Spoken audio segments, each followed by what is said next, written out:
Faith for Today with Colin Urquhart and Julia Fisher.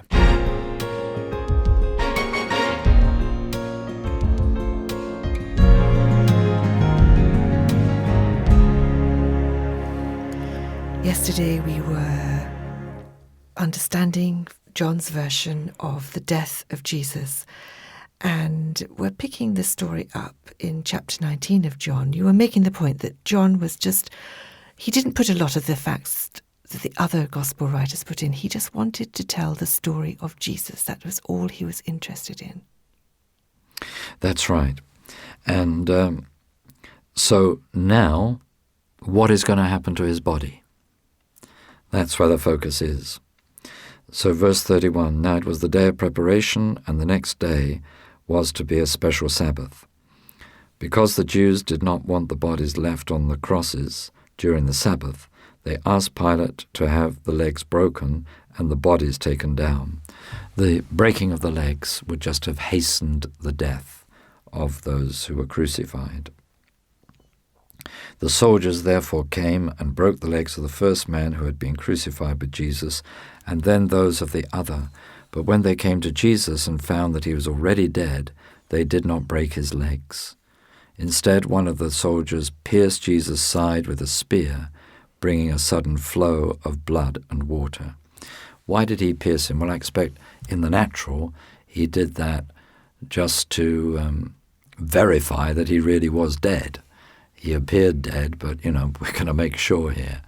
Boom, thrust a spear into his side. That's that. That's the end. So it's an important point because, of course, one of the things that people have often said is that Jesus wasn't really dead when he was taken down from the cross. But everybody knew that he was died, and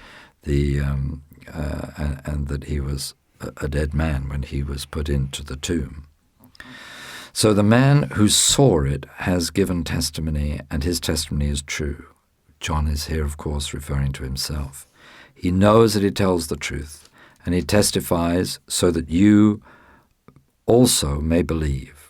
There again, you see the purpose of John in writing the gospel in the way that he has and in deciding what he includes and what details to exclude. He simply wants people to become believers. These things happen so that the scripture will be fulfilled. Not one of his bones will be broken. And as another scripture says, they will look on the one they have pierced. Later, Joseph of Arimathea asked Pilate for the body of Jesus. Now Joseph was a disciple of Jesus, but secretly because he feared the Jews. With Pilate's permission, he came and took the body away. He was accompanied by Nicodemus, the man who earlier had visited Jesus at night. So he obviously was another secret believer by now. Nicodemus brought a mixture of myrrh and aloes, about 75 pounds. And that is a lot, isn't it? I mean, you just think of the weight of that. Taking Jesus' body, the two of them wrapped it with the spices in strips of linen. This was in accordance with Jesus' burial customs. At the place where Jesus was crucified, there was a garden, and in the garden a new tomb in which no one had ever been laid. Because it was the Jewish day of Passover, and since the tomb was nearby, they laid Jesus there. I expect those of you who have been to Jerusalem will have visited the garden tomb. I personally think that's probably authentically the place where Jesus was buried, certainly not where the Church of the Sepulchre is in the city. You can see the place of the skull nearby, the skull in the cliff, which was in a very convenient place just outside one of the gates of Jerusalem, where probably the crucifixion took place. And then just adjacent to that is this garden in which there is this new tomb, very convenient for Jesus to be laid there because it was getting very near the beginning of the Sabbath, so they had to act very quickly. Now early on the first day of the week, while it was still dark, Mary Magdalene went to the tomb and saw that the stone had been removed from the entrance. So she came running to Simon Peter and the other disciple, the one Jesus loved, and said, "They have taken the Lord out of the tomb, and we don't know where they have put him." So her immediate reaction was, the body has been stolen. So Peter and the other disciple started for the tomb. Both were running, but the other disciple outran Peter and reached the tomb first. Well, John could run faster than Peter. He bent over and looked in at the strips of linen lying there, but did not go in. Then Simon Peter, who was behind him, arrived and went into the tomb. He's always the guy of boldness, isn't he? He steps in. Then Simon Peter, who was behind him, arrived and went into the tomb. He saw the strips of linen lying there, as well as the burial cloth that had been around Jesus' head. The cloth was folded up by itself, separate from the linen.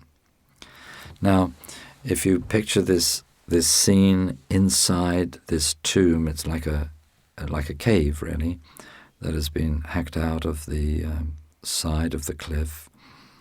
And there is this stone shelf where the body of Jesus would have been laid. It sees the cloths that had been wrapped around him lying there, and then this cloth was over the face, neatly folded and put in place.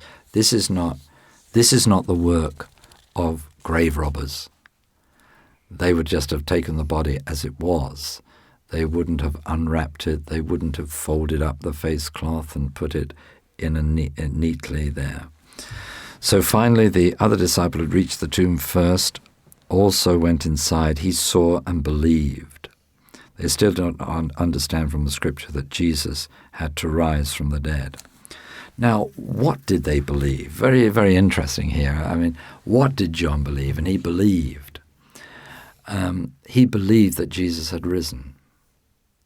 I don't think at this point he had believed that he would be seen in a bodily way by them subsequently.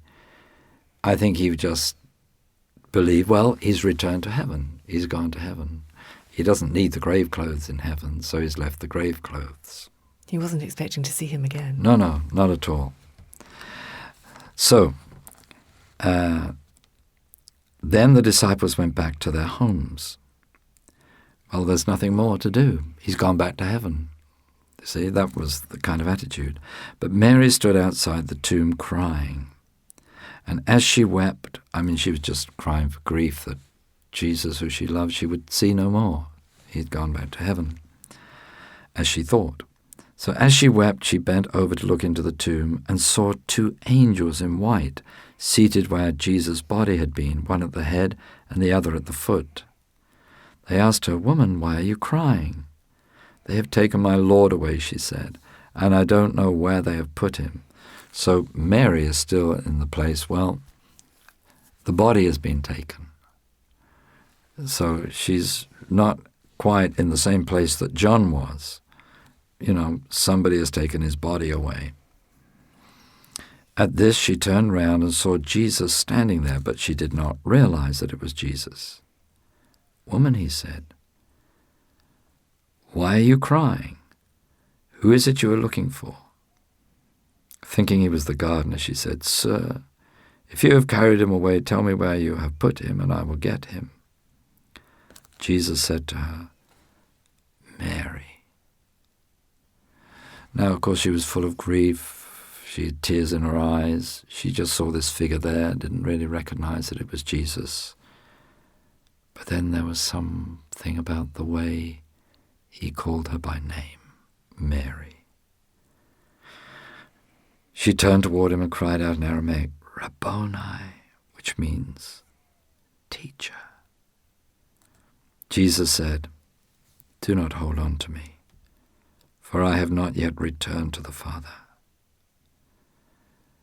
Go instead to my brothers and tell them, I am returning to my Father and your Father, to my God and your God." Jesus has appeared now for the first time in a bodily, physical resurrection. But he is saying to her, hold on. My job is not yet complete. My job will not be completed till I return to be with the Father. What does Jesus mean? Well, we can glean from Scripture that when he returns to the Father in heaven, he presents to the Father the blood that was shed on the cross. The Epistle to the Hebrews helps us here, you see, because it says that when he returned to heaven, he entered into the heavenly sanctuary, the Holy of Holies, not made by man in the human temple on earth, but the Holy of Holies in heaven itself, and there to present the blood to the Father that would take away the sins of the world, that would overcome every power of the devil, the powers of sickness and of affliction, and all the negative things that could come against God's people. So the sacrifice has been made, but Jesus has to return to heaven triumphantly to present, you see, the blood before the Father.